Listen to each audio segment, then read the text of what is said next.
Keith, it's already December 18th and we haven't sent any Christmas cards. That's all right. It's a whole week till Christmas. But it's too late for them to get there in the mail. How about if we send a cyber Christmas card? Great idea! We can use your new skills on the Apple computer. And in the process, we can abuse folks with our favorite grandparent pictures. Always a great idea. I've got mine picked out. How about you? I like yours. Perfect answer. Let's do it. We're enjoying our life here in Richmond. We enjoy our home, which isn't too far from St. Giles Church, where I serve as pastor. Delightful people and a lot of very meaningful ministry to do there.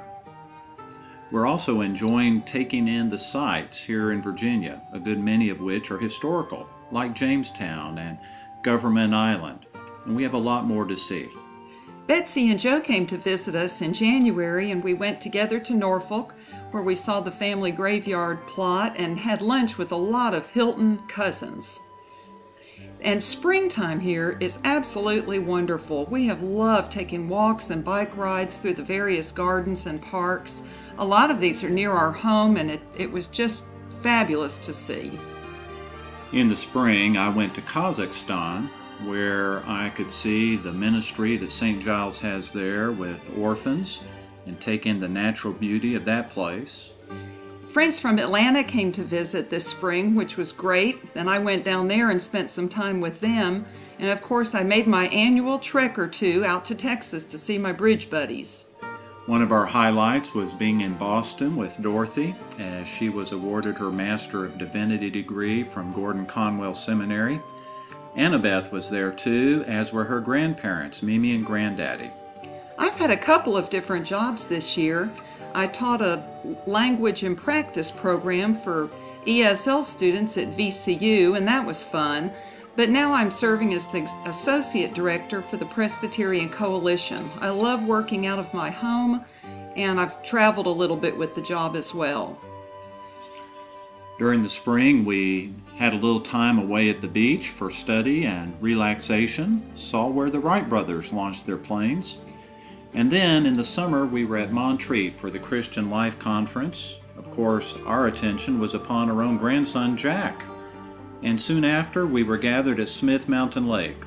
The whole Hill clan from various corners of our nation were gathered for a week together of swimming and hanging out and eating and talking and catching up. We had opportunity to introduce Jack to a bunch of fun animals at the Booker T. Washington Historical Monument. He gave them a run for their money, and a big old pig gave him a bit of a fright as well. In August, Annabeth and I went to Douglasville, where she had a wedding shower given for her by the Blackmans. That was great fun, and we're excited about her upcoming wedding to Jonathan Strong in April. This fall, we headed out to Colorado Springs to see cousins Rick and Nancy and to take in some of the beauties of God's grand creation. What a delight. In October, I gathered with my sisters and all of my daughters and son-in-law and grandson in Charleston, West Virginia for my nephew Zachary's wedding to Hope Casto. And then in October, I went to Boston for a long weekend so Dorothy and I could have some time together seeing the sights. In November, we gathered with the Sherrard family, Matt's parents as well, and had a great Thanksgiving celebration. We began anticipating Christmas with Jack and look forward to the family gathering again. We hope you've enjoyed seeing some of our photos from the year, and we certainly hope we'll hear from you as well. And we hope that you'll notice in all of these events that there's one in the midst of our lives who brings life and joy to us. He's our Lord Jesus, whose birth we are celebrating this Christmas. And we hope that you have a delightful celebration and a great start to your new year. God bless you. Merry Christmas.